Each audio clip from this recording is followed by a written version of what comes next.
Bring a Trailer podcast. All right, Anthony, we are here in Germany together, back in Europe after a while. We've been here to a few different countries, to a few different car events together. I'm Randy Nonnenberg, the co-founder of Bring a Trailer, and you are? Anthony Sarah, founder of 1600veloce's. And we have a great partnership going already on many cars on Bring a Trailer, most of them US focused, but I've also dabbled in some international sales. But now it's time when the international approach is really going to step up. We have a lot of demand in Europe. We're really excited for that. We have already announced one local partner in Europe, and we're excited to announce you now as our next local partner in Europe based out of Germany. Isn't that right? Yes, it's something that started last year on our trip to Italy. And this was an idea that has been brewing my whole life. You've spent a lot of time in Europe. I've spent a lot of time in Germany. You've spent a lot of time in Italy and some other areas of Europe. We've shared some fun stories and some history for that, which we can also do here today. But we're also sitting among some amazing cars here today. We're not just sitting at a coffee shop in Germany. We're at an amazing collection, and there's already sort of a pipeline of interest and demand for your 1600veloce's services in Europe. And that's going to sort of start things out and get that flywheel spinning. And we're excited that you can offer, in particular, your style of listing on Bring a Trailer, which obviously is proven and successful. Over how many listings have you had on BAT now? We're approaching 1,700 listings by the end of December this year. Unbelievable. So that sort of experience is why having you over here to do it in that proven professional way, I think is going to be very interesting. We are interested in European partners and we're interested in European direct sellers and all of that. But having your sort of expertise on the ground here in Germany is really special. So tell us all about how you're going to support that. You're going to have a spot here and start with a team here and some people here and some expertise. How is that going to support the market here in Europe? We've been sort of in a beta test mode the last 6 months, testing processes, paperwork, shipping of cars, acquisition, inspection of cars, and formulating a good process and building a team to bring the level of transparency that we were able to do in the US. I've had lots of clients we've sold cars to in the US that we've bought in Europe, and I get lots of emails, and even I see discussions for the cars that are listed on Bring a Trailer now, like, how do I get this car here? It's so daunting to think about. I'm clicking and buying this car, and how do I do shipping? How much does it cost? Right. This country doesn't have a title. What's going on? There's a lot of variance. It's not necessarily uncertainty. There's some uncertainty, but there's just so many different countries and methods and papers and styles. It's complex, isn't it? It is. And I'm going to be here to make the customer feel super comfortable and take that part and set it aside. We're going to make that the easy click button, because what we want also is, especially a US buyer, to have the ability to buy a special car in Europe that is not available in the US. It doesn't have to be a very expensive car, right? We walked through some cars this morning, right? It could be something that's $10,000 and $1 million. Yeah. And or a 16-valve Cosworth 190e Mercedes, right? Right. And the standard ones are not that expensive, but in Europe they had different colors. Yes. They had different options. They had a different displacement on the engine. That's just one example of why I love shopping European-based cars, because they're different. Yeah. And, going back to my early childhood, being around European cars my whole life, the gray market era was something that was super special in the 80s. And I feel like this is kind of bringing it back full circle. And then there was a point even in the US where like owning a gray market car was almost like taboo, right? Like a US car is better for some reasons. Well, we all know that like the Euro cars, cool lights, slim bumpers, colors, even variants that are not available, whether it's a Porsche, BMW, Mercedes. There's so many interesting cars, and I feel like there's lots of cars here to be unearthed that you see almost now since COVID times, the same cars getting traded around. They're coming around almost 5 years now, right? And we start to see the same cars that sold maybe 2 years ago and 3 years ago. So I feel like there's all these cars in the European Union that are like totally, they're ghosts. Nobody's seen them before. They're coming out of the woodwork. So that sort of fresh inventory is exciting. Let me tell folks who may be wondering where we're located. Yeah. We're located right in the middle of Germany, which is very strategic in the town of Göttingen, which is basically halfway between Frankfurt and Hamburg. Obviously, there's pretty good infrastructure around here in terms of getting cars to ports, getting cars to other countries.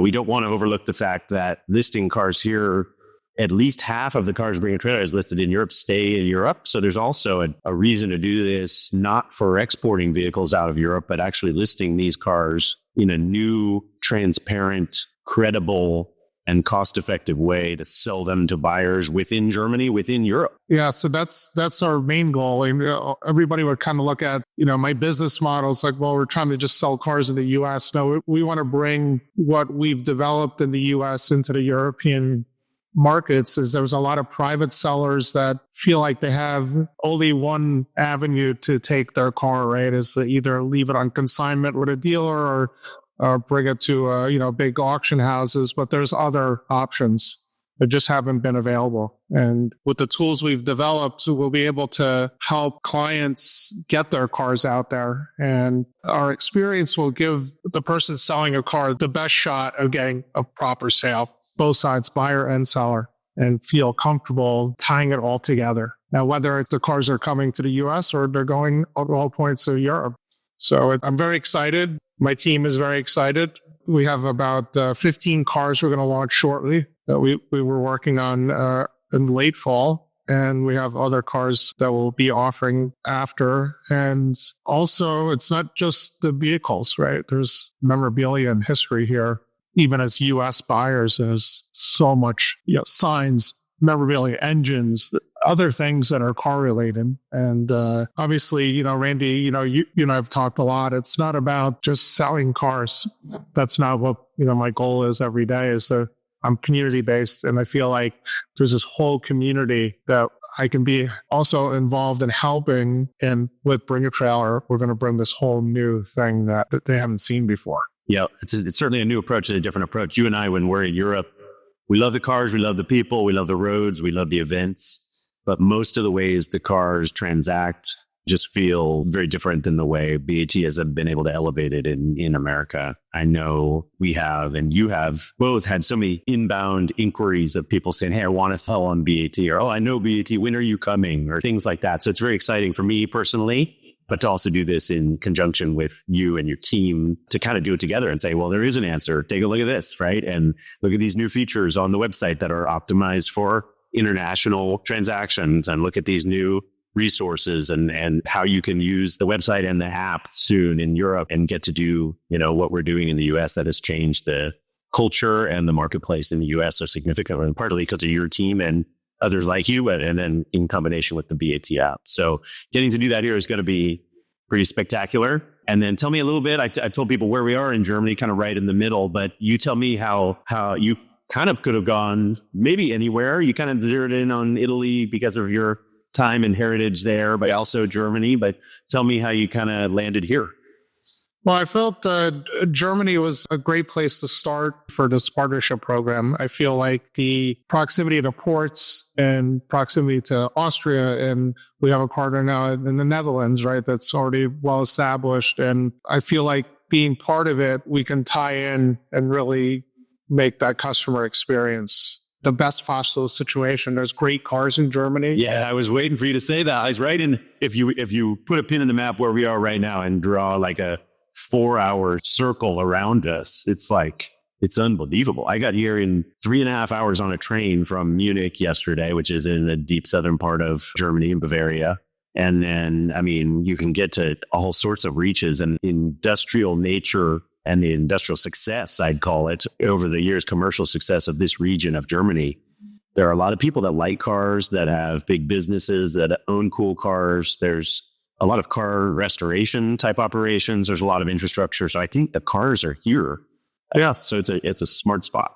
It is. And it is the culture is interesting because the old timer cars, people hold the cars close to their heart. So there's a lot of passion. And I want to be able to expand that for the potential seller, whether it might be a private individual or other dealers trying to get into the space. It seems daunting even for a small dealership or a large car dealership that has cars that want to reach into the US market or other markets abroad, and using some of the tools that we've developed to what we feel is the best way to sell a car is online with proper photography and videos and paperwork. There's no hidden things. And there's so many cars in this area, I feel like they'll take decades. Supply really is not the problem. One interesting dynamic that we found is I feel like a lot of individual sellers either aren't ready now or aren't ready sort of culturally to list their car with their own username online and sell it from their own garage. People, it's, as you know, it's about a 50-50 split in America on BAT of commercial companies, dealers, and sort of pros. And individuals list on BAT. It's kind of normal as an individual that you would maybe list your car on the internet. That's a little bit less typical, I've found, in Europe overall, but certainly in Germany. And I think that that's why we get these inbound inquiries where people say, hey, Randy, I love BAT. I know someone, and they here in Germany that's bought 45 cars on Brady Trailer, right? It's very easy to buy them and a little bit more anonymously and do that sort of thing. But once you start selling them, they say, hey, is there anyone that can help?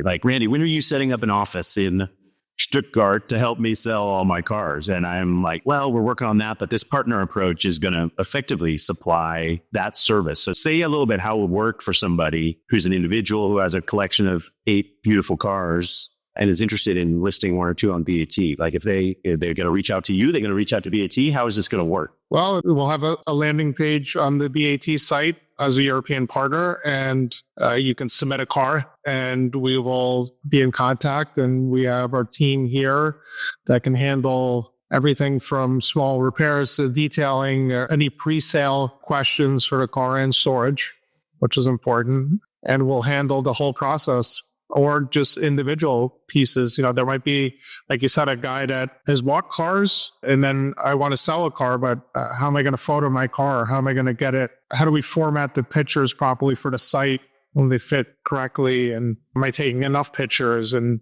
so we're going to offer basically all the services that are available in the US and then actually in some others. So for the US buyers, especially, we're going to be able to help you get paperwork for the cars. So there's not going to be this, well, now the car lands in the US and I still have, what do I do to register it? Or questions about, will the car work in what state I'm in? And we'll be able to answer those questions and help potential buyers and sellers. But I'm very excited to help, I wouldn't say change the mentality of how the European buyers are. I think they've never seen what we do. I know there's a lot of sites that have maybe, I wouldn't say copied your formula that you've built, but I think what most people realize is the power of our community and how important the community is to helping sell a car or buy a car and bring a trailer. And that's something that is so unique and takes years to build. Mm-hmm. And with that, we're going to be able to get a buyer and a seller together and have the community behind them commenting about their car. And, oh, look at this. And this is such a special car. We never had this car here in the US or vice versa, too. I mean, there's European buyers that want. We saw a lot of muscle cars, right? We were in the Netherlands last year, which was crazy to see like Ford Falcons driving around these small city streets. There's also a lot of European buyers that want the cars that are available only in the US. Yep. I think the community that you touch on, you always touch on that because it's so critical. I think for your success, how you engage with the community, how you're open to talking about a car, talking about what's good and bad about the car, right? That's so different than classified sites. And even there's these other auctions that have popped up really all over the world that have taken a slight page from the BAT playbook and kind of adapted it for their local market. But the community vetting of the car is pretty absent on most of those. And so to be able to do that and to talk openly, and for your willingness to talk openly as the seller or the person representing the car, is not really anywhere else other than BAT. And with a lot of sellers, yourself and a lot of sellers, that sort of set the example for that. So you're an amazing example for that. But I imagine you're going to get some folks coming in that are new to that process or have questions about these cars. I think your excitement about cars that are only in Europe maybe some Europeans would say, hey, who's this American guy here that's representing these European cars? Our cars, like if they're possessive of that, right? Like how will you approach that if you're talking about this Giulietta right here in front of us, or this 2600 behind us, or the Porsches? I don't think it's totally nationalism, which sounds a little crazy and outdated, but it's almost, some of that may be justified a little bit. Like, why is there an American that's starting here? And what does that mean for the whole ecosystem? Would you speak to that a little bit? Yes. I mean, I have a European background. I went to school in Italy and early on in my life, and I've spent a lot of time in Europe, and I have a great deal of that mentality. We talked about this last year at the Bologna Auto Show. We're like looking at cars and looking at the huge haul of all these cars. And I think the first thing I said to you, well, geez, so we're going to put all these cars at BAT and they'd be all gone like in a month, basically. And then what happens? So you have to get a whole new warehouse, right? Yeah. Then what happens? We've changed all those cars. We're back again this year, right? Because those cars sit in inventory. They're a very different phenomenon for us. Sometimes it makes us scratch our head a little bit that they sit in inventory for 3 years. I would say people would be slightly possessive. Like, why would somebody from the U.S. know more about selling a Porsche 911? Well, we also have people on our team that are going to be speaking Dutch speaking, Italian. It's not going to be just a U.S. space. Yeah, the New York guy, it's beyond that. Well, it's good to tell people about, right? People may not know or never. Yeah. You and I have a lot of shared experience, but it's always good for us to share that with others. Yeah, and I found, we've done a bunch of, just by default, I don't know, all these trips even this year. I've been to Europe back and forth a few times, and I went to the Zandvoort trip with Canon having his rollout for the partnership program. And I remember sitting at the booth at the track and just people are so excited. Like people coming up to you, people coming up to me, and I don't know these people, but they know our brand, right? So it's very interesting in making these contacts, even other dealers. I've made some friends with some local dealers, and they just text me and ask me, hey, I'm going to put my first car up. What do you think of my listing? And that's great. There's nothing that makes me more happy to see somebody be successful. And I think that is maybe something that we're not looking to change anything. We're just looking to come into the space and offer something that we feel is going to make the car culture expand and make it an international scene, not just like, Germany has its own scene, Italy, Portugal, the US, that we're at East and the West Coast, right? Like, it's none of that. We want to tie everybody together. And the thought of like, we're at how many listings a week now? 900? Yeah, our peak this year went over 1,000. Yeah. So that's interesting to think that there's this whole other frontier of cars and community members, like engaging new community members, sellers and buyers, and commenters, and watchers, and people sending it to their cousin and everything else. Yeah, it would be interesting to see. Like we had the BAT event in New York a few weeks ago, and listening to some of the commentators that were interviewed for the video that was on the site, is that I was like a long-time worker, and then I came on to start making comments. These were users of BAT. Yeah, user buyers typically who brought a car to the event. Yeah. And they said that they had been working for a while. Is that you noticed? Yeah, and before they put their first post in. So I'm thinking, like, how many people are globally are like that? Like they always like they can't post or say something, or can they not say it in their language and type it out? I don't know what they're going to do for that part. Well, that'd be very interesting to have a whole new. There's so many people that can bring, I wouldn't say, I hate when people say like experts. I'm always willing to learn. And there's somebody that knows more about a particular model or something about the car or situation. So I just feel like there's going to be all this new, it's like a rejuvenation and an expansion of what is already here in the US was going to maybe start happening in Europe too. Yeah, I agree. That enthusiasm. One thing that's always been interesting for me landing in Europe, going to an event, talking to somebody that says, oh, you're with BAT, right? I get introduced as the BAT guy all the time. So they say, oh, I love BAT. That's so great. But there's so many cars here that are kind of not in the BAT system. One of the things they love about BAT and that I love about BAT is that you kind of track cars once they're, you see it at a show, you see it at a race, and you're like, that was on BAT, or that was a 1600 Veloce car. Remember when Veloce sold that car 4 years ago, right? And then it's kind of still there, and it comes back as an alumni car. It comes to the New York event, or who knows, it shows up at Retromobile or wherever, right? And you're like, that's a BAT car.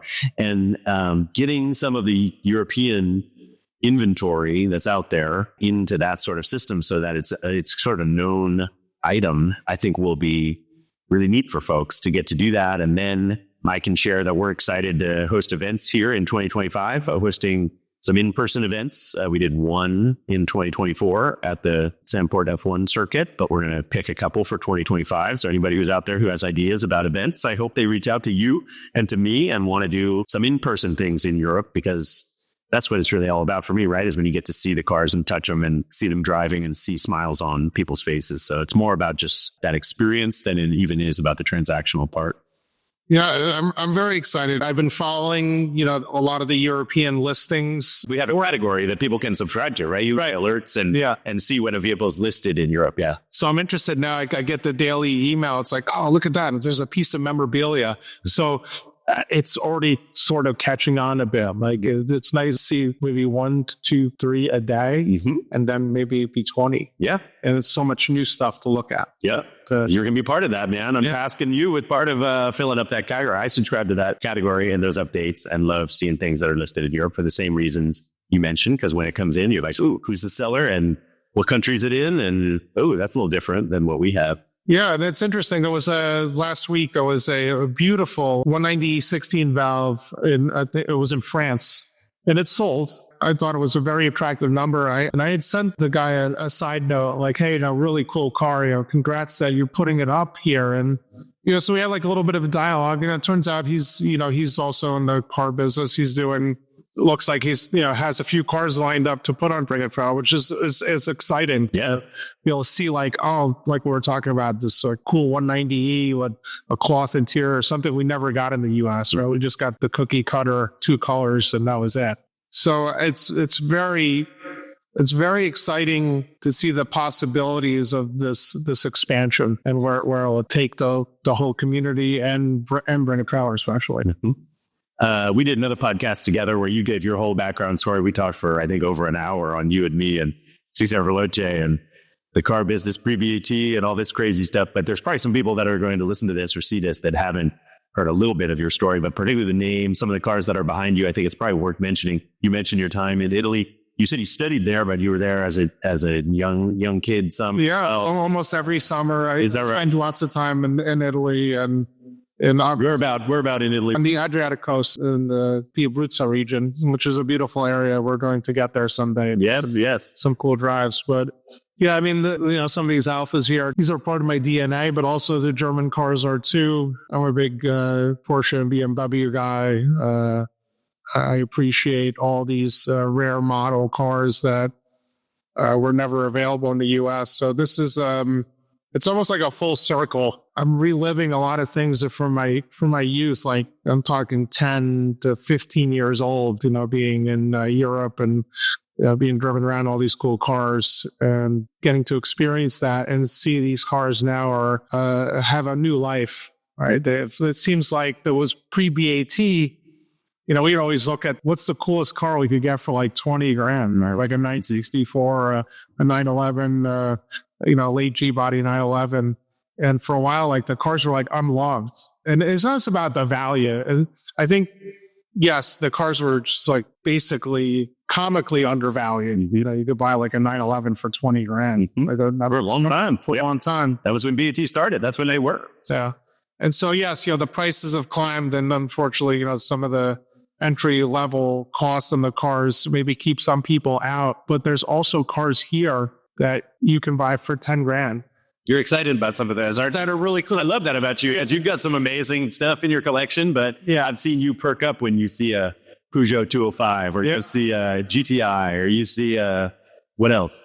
I mean, I just bought a beautiful 89 Renault Turbo, low kilometer, single ownership. Okay. The car's actually due to come in the port in the U.S. Next week. And I'm so excited about that car because I'm going to be the only guy in the neighborhood that have these cars. And I remember when that car was new or being young and seeing that car like driving around in Italy and like how cool that guy was that had that car or a GTI or, equivalent car that, I'd come home to the US and all my friends had like, Mustangs and Camaros. Like they wouldn't even know what that car was. And so it's interesting that years later, there's this whole platform with all these enthusiasts that really share the same love that we have about the cars. We never talk about like values and prices. I think that's a very hard driven part of the business that I don't really care for. That self-promotion and too much chatter about the money or the price are things that you tend to avoid. You kind of focus on your enthusiasm and delivering transparency and just making the customer happy, right? Yeah. On what they get. Like they're a little less hung up on the value and even the final bid number if they know what they're going to get is pretty well taken care of and you take care of the logistics and, avoiding surprises. I think it kind of de-emphasizes everybody's ask about like, oh, what's it worth or whatever, anything like that. They're like more like, what's it going to be like? Or what's Anthony, your expert opinion? Like, wait, is this a good Alpha? Is this a good Porsche 928? Is this a car that I want? I think that changes the conversation. It does. And part of the partner program too is that we get some cars now. We're doing a fair share more consignments. So we're doing in the early days, most of the cars that we sold, we owned. And we find now that because of the community, the buyers and the sellers kind of want to get together after the sale, right? I've maybe helped put the deal together on the car and, that seller's like, can you share the email with the buyer? I'd love to stay connected. I said, well, that's really important part of the car's history.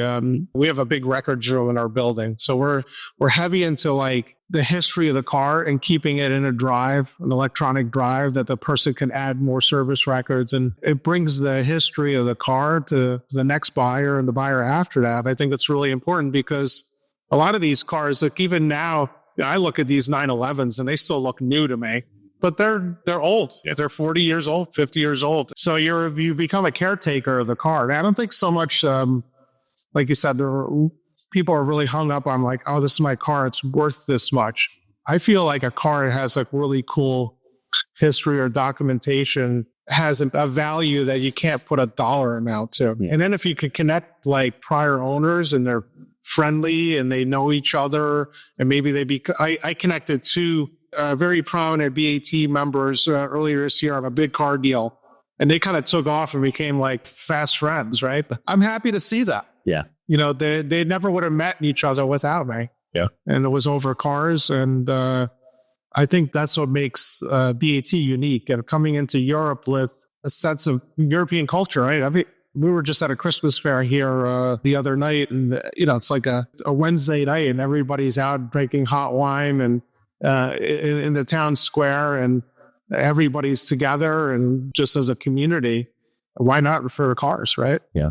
Why wouldn't that work here? I think it's something that I didn't envision it. I just kind of stepped into it. Basically last year when we came to do this first trip in the Netherlands and then came back this summer for the F1 event at Zandvoort, the historic event, I saw that community. Like, wow, like this could really, like I remember getting back on the plane and I think I like called you or I texted you right away. I'm like, we're doing this is happening. Yeah, this is happening. Like I had made the decision that this is what I really wanted to do. We were thinking about expanding more in the US and having another office because we had cars from like all around the country. People send us cars to sell. And I thought, oh, well, maybe we should have another location just to make things a little easier. But Europe doesn't seem like that big of a reach for me. Yeah. And once you saw it, I remember that your enthusiasm, you were like, Randy, this is crazy. These people all are begging for BAT, basically, right? Yeah. And how do we take it to them, right? And I knew that, you and I having some conversations about how to do that are what got us here. And like, remember, like after that event, like that Saturday, we drove through the town. It was Zandvoort, right? Like, and everybody's like in the sidewalks, like outside of the restaurants. I think Chris was like recording it as we were driving through. I was in the old Alpha Giulia Super and just the enthusiasm for the cars. I'm like, wow, this totally makes sense. It was just like basically the light bulb really clicked and went bright at that moment. I said, this is something that's going to be really interesting and I want to be a part of it. And I'm excited to see what the next chapter is going to be. Mm-hmm. Well, nothing makes me happier than you guys wanting to be involved. Your reputation, I think, precedes you. It's very interesting for me when I bring up different sellers and different features on the site and different things, what people know about, what people don't know about on BAT, right? It's a lot of people know BAT now. So that's good. You got to get there first, right? But now when you mention particular cars or you mention particular seller names or that local partners exist, people are more and more are starting to say, oh, yeah. Or, oh, I know someone who used that service. Or, oh, I know someone who bought a 1600 Veloce car. I mean, there's been 1,500 of them. They're out there, right? So that's has started to become more sort of a positive response instead of a, glassy eyes, like what, like who? Yeah. So it's becoming more known.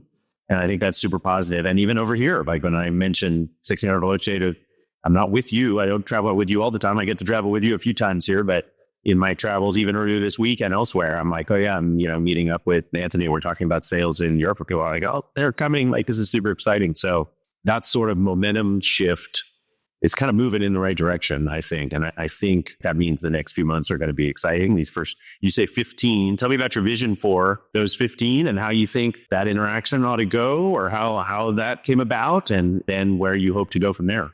I chose a small collection of cars. I felt that kind of was a wide range, right? From like we're never going to go back to talk about values, right? But like on the lower end of the value scale of, let's say like a 20,000 and below car to over $1 million. So we want to try to see what the interaction is from the community and us selling these cars under 1600 Veloce. And well, obviously, we're US based and are the US buyers going to be really excited to see us selling cars in Europe? Because I've had so many people say, well, I wish I could buy this car in Europe. It's like, well, I'm calling it now. Like, here's the car. It's in Europe. Yep. And I'm going to help you get the car here. So I hope that you want to bid on it and be a part of the process of whether trying to buy the car or commenting about the car, helping elevate that car so eventually it does get sold, whether it stays in Europe or comes to the US. So what I've done is I divided a bunch of cars. I shipped some cars that I purchased to the US, and we're going to launch cars that came from here. And we're also going to have cars in Europe because I don't want to say, I think initially people would always think like, well, my main goal is just to sell the cars in the US. And that is not my goal. My goal is to have the fluency that we've developed for the US market, for the European seller and buyer. People don't have time, right? Like the whole idea of the website, what's developed in BAT and for myself is we built a virtual car dealership because people are short on time. And my part of our sales is that the auction that gives you all the information to be able to you basically come in the last 10 minutes of the auction, even if you haven't been there from day one, read through the comments, look at the pictures and make an educated decision. And maybe, somebody doesn't want to walk into an old brick and mortar car dealership and have a hard sale. You walked around the car or not given the ability to look at the car. How many times have you gone to look at cars and you want to just be left alone to look at the cars, right? Yeah. And you can't do that if somebody's like over your back talking to you about the car or it may be like, standing next to that scratch to hopefully, see it. So I feel like what we've developed over the years is that ability for that buyer to be able to look at that car at their convenience and go back and look at it. And also, we work with a lot of car collectors and also buyers for collections. And the way we've developed our listings is that I want that guy's mechanic to look at my listing. And I want him to go look at the 75 or 100 undercarriage pictures. Those are important to me. It seems monotonous to have all these pictures, but it's important. It's really important because that guy that might be buying that car has a mechanic or has a friend that maybe knows more about that mark. And hey, can you look at this car? And they're like, oh, listen, this guy's like basically photoed everything. Mm-hmm. And you plan to do that here on the European cars as well? Yes. With a similar system? Yes, yeah. And for the first bunch of listings, I'm personally driving on these cars, just like the cars that I sell. These 15, you've had hands on. Yeah, I drove every one of them, yeah. Yeah, we so it's, that's going to be important. I mean, obviously. At the beginning, yeah. I mean, I can only probably stretch myself so far, but I will put somebody in place that will emulate what I do and I feel is important because every car, if you don't know the car, it's hard to say, oh, we're not really in the business of selling cars, so we don't market the cars, right? So it's important that I touch a lot of the cars. And there's a lot of interesting cars. And I have some pretty neat cars coming up. And we'll probably just do it when we roll out. People will figure it out when they see the cars go live. But no teasers. No teasers right now. Yeah. So there was a van, there's a sports car, there's a convertible, we're not just doing 12 Juliettas that all look the same. This is quite a variety. Oh yeah, it's quite a variety. And like we were talking this morning, looking around some of the cars here in this hall, is that the diversity, and to see cars that probably we might have had some of these cars in the US, but they phased out because not being able to get fixed or parts, or they just rusted away. And it's neat to see a car that like you maybe had it 20 or 30 years ago and be able to buy one that's here. It's been hidden somewhere in Europe and you didn't know about it because, who wants to go through all those crazy websites? Like, it's difficult. Yes, you're typing. And I do. I mean, that's my crazy hobby, but most normal people don't want to do anything like that. Yeah, I reached out on a car actually the other day, and I think there was a dealer in Switzerland, and like I sent a message through WhatsApp and like no response. And they're like, well, why is this guy like not get in touch with me? It's like, that's annoying. Yeah. I bet you that's frustrating for a lot of private buyers and sellers too. Yeah. So being communicative is probably one of the sort of parts of certainly your approach in the US, but how are you going to handle if you're in America? Are you going to have people here in Europe fielding questions on the time zone here? Are you going to be personally answering for these on East Coast time? How are you going to do it? There'll be a split, but we have, because we have bilingual people on the team. If somebody wants to hop on the phone or do a video call, we're big into like the video walk around the cars. People that can't make it to see a car. I always say, hey, look, take 20 minutes and set up an appointment. We'll walk the car, show you things that maybe you would never even want to look at on a car. I think it's important to ease that buyer's questions, basically. Yeah. And do you want people to reach out to list cars with you that are in a certain range, or do you want everything under the sun to come your way in terms of variety of cars or value level? Or what should people do that are listening to this and have all sorts of different cars that they'd like to potentially list on BAT?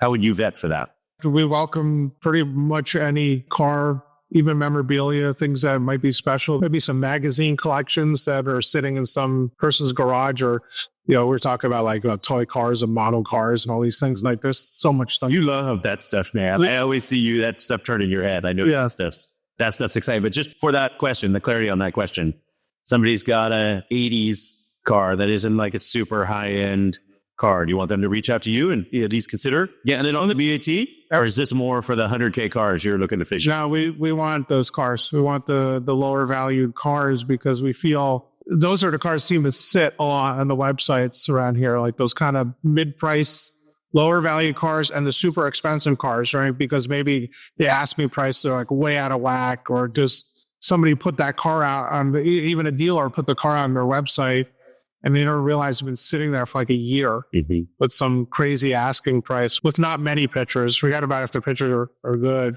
Yep. Just nothing really to substantiate that asking price, right? Yeah. So yes, I do want to be able to help people that want to kind of put their toe in the water, right? Like I have this old BMW, but it was my dad's car. Yep. And it's been in our family forever, and we just don't want it to end up it's just gone or not taken care of. Yeah. Yeah. It wants to go to somewhere special if it's a special car. Yeah. And we talked about this this morning. We're talking like, hey, there's something about that uniqueness of that Euro car. Like, and I want to be able to see a US buyer be able to connect on a really interesting car. And we'll say it, Euro cars are better, right? Like that's your general take. Yeah, I think so too. We can say that. That sometimes as Americans, you don't want to say that, but I think I always loved Euro cars. My dad did the gray market importing thing. So we had European spec cars in the driveway when I was a little kid. And so I'm spoiled forever. And I plex about all the little details. We were in Italy last year. I remember I bought a car on BAT, a Euro spec M635 CSI, which I had one when I was younger. And it was the exact color combination that I had. And I actually knew the car when it was back like in the 90s. And ironically, it lived in my hometown for a while. And then the car got sold and it kind of disappeared. And I just finished the car. You were finding that car. We were in an airport? Or no, it's a restaurant here. At dinner, yeah.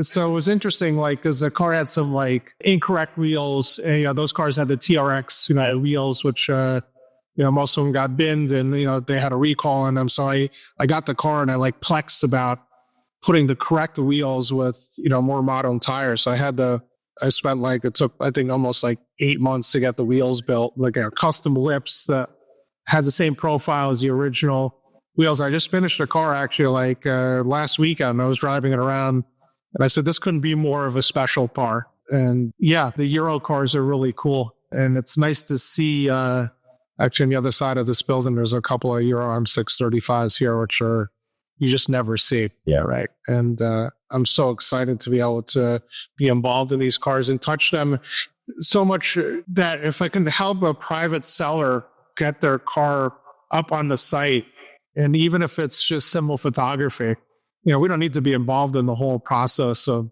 selling the car. Anything you do to help get that next community member, it's another connection. It just grows what I feel is super important at this juncture of my life anyways. Yep.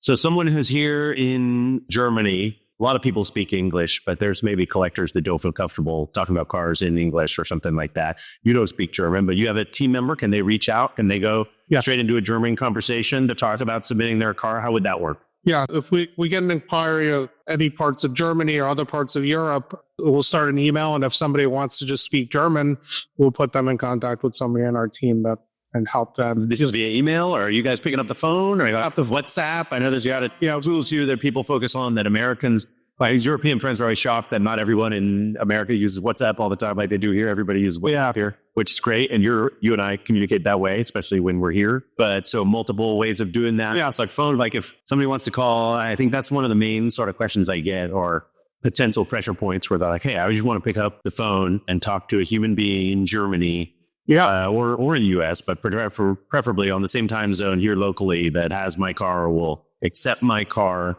They can do that. Absolutely. Okay. And we're still, it's hard because we have so much contact and we're doing so much. We still like to pick up the phone, even through the partnership program now. And I do get, or somebody reaches out, we obviously have some formats to answer a lot of questions up front.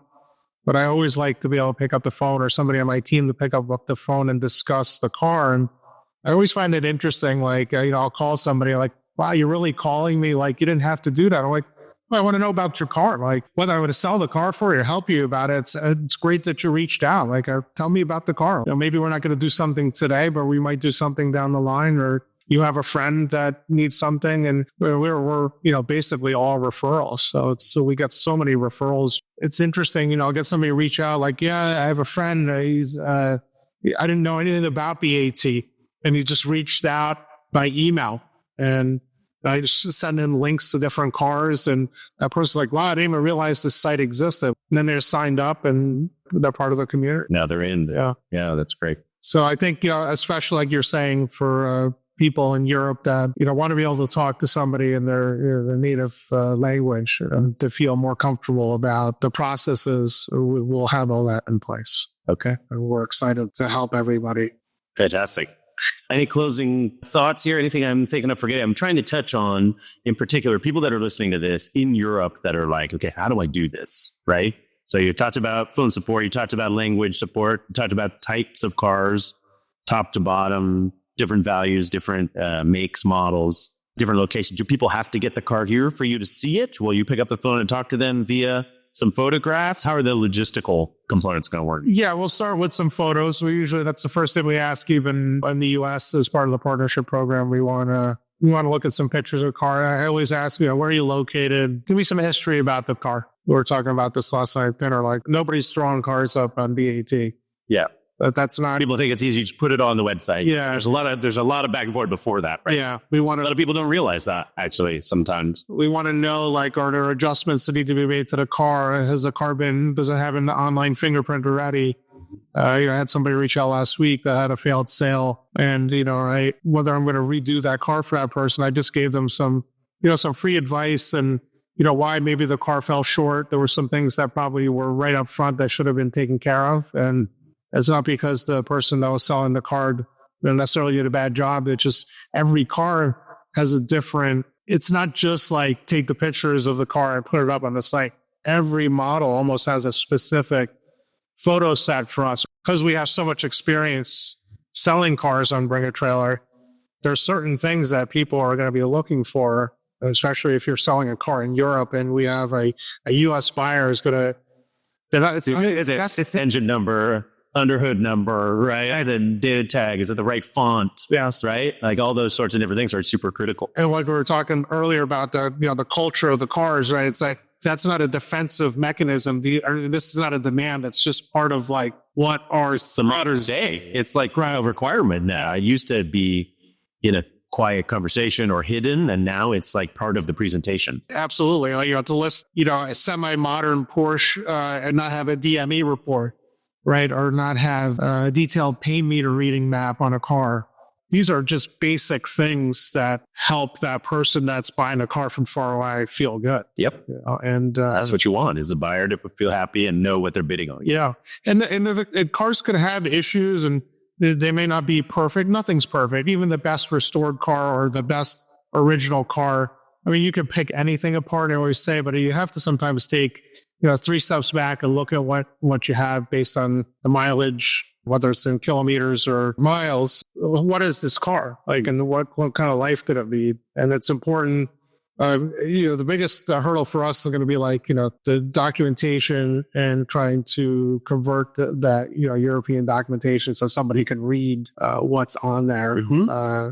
But you guys have been working on that. I mean, that's actually, that could be an entire podcast talking about how cars are titled in these different countries, or not titled, or registered, or legitimately moved from country to country, or the taxation structure between buying a car from Switzerland to Germany to UK to America to all these different places.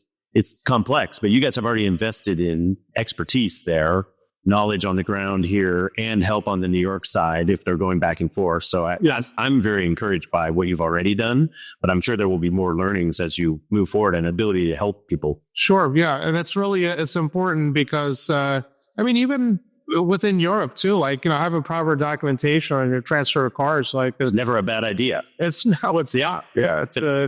what brings the transparency. And I think, not that there's perceived problems, whether it's in the US or Europe, it'll smoke out like a lot of potential issues with a car, right? If there's a seller that has a car and has bad paperwork or no paperwork, or maybe the car had a change of VIN or something, something that, because, we heavily rely on, there's a lot of tools in the US. There's tools here too. There's just a separate tool set. Yeah. And we're integrating those, and exciting to learn and add those so it's useful for people on both sides. Yeah.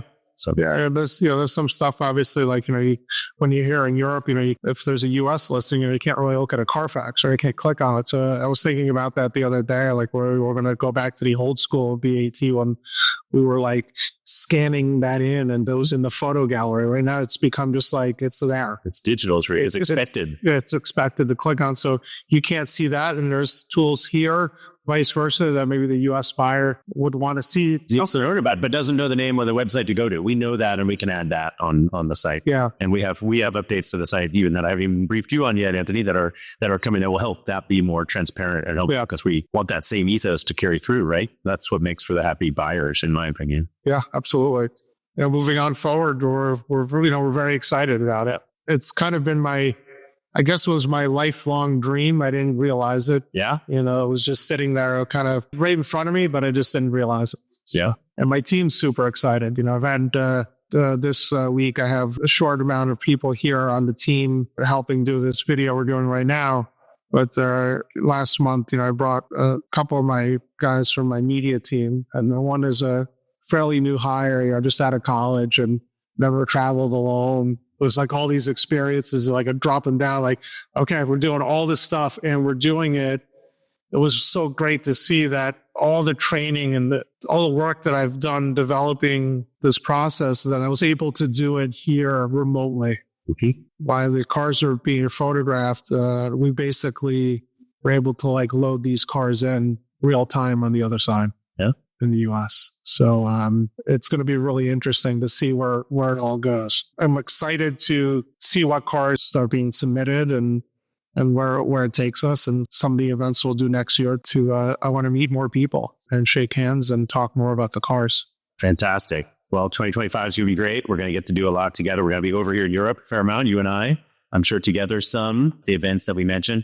I'm hoping that people will reach out to us. They can find 1600 Veloce pretty easily via BAT or even direct 1600veloce.com, and also reaching out to BAT and the BAT team, who will also be supporting this around the clock, as we always do. But they seem equally excited too. They are excited. I mean, people are the inventory that comes from over here gets people excited, but the success stories and this car just landed from here. Oh my goodness, did you see that? 73 Porsche RS sell on BAT out of Austria, or wow, look at that new listing in the Netherlands, those sort of stories. It's invigorating. It's exciting. Yeah. It's sort of a new flavor of BAT, right? BAT is not just stagnant, it's growing and it's moving. And there's just so much recognition of the BAT ethos and community and the just difference of BAT over here. That's why these people are always telling me, like, when are you coming? When are you coming? It's needed so badly. So I think now that the phone lines are open and the email inbox is open and the submission flow starts happening. Yes. I think it's going to be really, really exciting to do that with you, Anthony.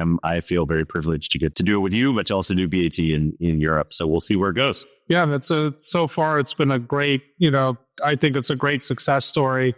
Even the local partner program that 3 years ago was just like a thought. Like that you have 50 now? Yeah, 52 or 54 in the US and 3 in Canada, and 1 soon to be 5 in Europe and the UK. So maybe we finish with a final touch on that.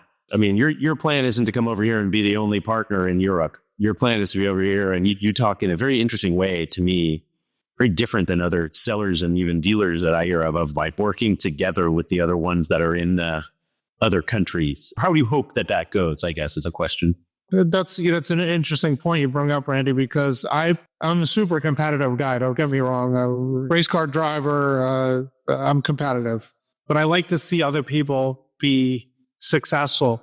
And I have lots of sellers, friends on the BAT site, the dealers, and I'm always happy to help. We got a question or even how I address this comment. Like, don't be mad. Like, you have to take a look at, what that person really wants. And I feel like also the dealers here in Europe, I don't want them to think that I'm coming in here and I'm like rolling everybody down. Like, I want to try to connect and bring that sense of community and that everybody should work together. We share a lot of the same clients, right? So the clients don't ever want to be alienated. Yes, obviously there's always guys that have like an allegiance. This is my guy I deal with, and I'm only buy cars through them or sell cars through them. Is that we want to try to work together to expand the platform. And it's not just monetarily.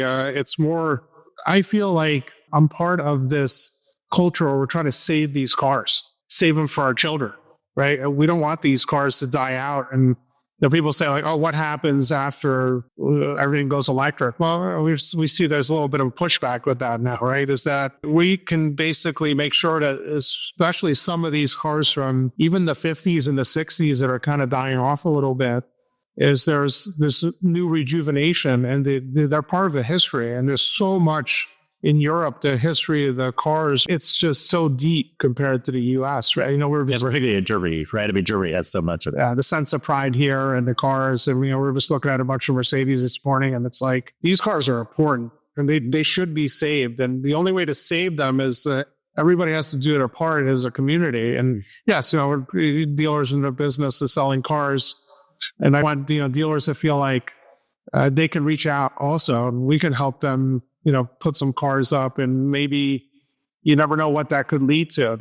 You do want them to do that. Yeah, absolutely. Yeah, absolutely. For sure. Yeah. I thought it's been, and I try not to abuse this, but I actually steer people who are wanting to be partners or are learning about partners or whatever to you as sort of an example of that. And you've been very open with your time to talk to some of them and be like, this is kind of how it works on BAT. And this is what we've built in a non-protective, non-competitive sort of way. You're just like, hey, you're far away from me, and there's a whole pool of cars in your zone. So try doing it this way. This is the 1600 Veloce way, and see how it goes. And many of them are like, wow, I get to talk to Anthony. I mean, you're a very public, visible success story. And so I appreciate that personally. And I think it's been helpful for some younger up and comers and some newer folks that are newer to BAT. And I think it's appreciated. Yeah, I met some sellers at the event we had in New York a few weeks ago, and obviously I can't see all the cars on the site. I have my own lane I'm in, trying to keep things going, and we're just bombarded with so much work. Is that, I had a couple of sellers, a young